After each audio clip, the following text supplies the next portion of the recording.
Okay, here we have the flats platform. I added grit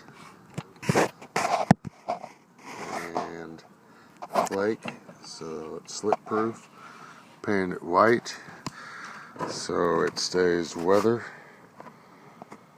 and UV resistant.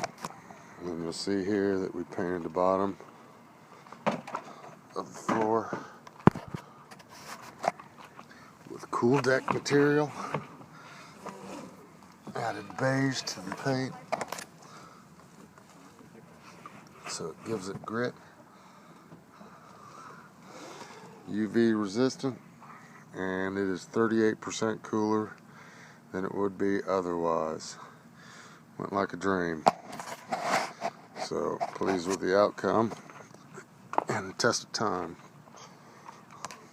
in this brutal sun and weather conditions will be the test.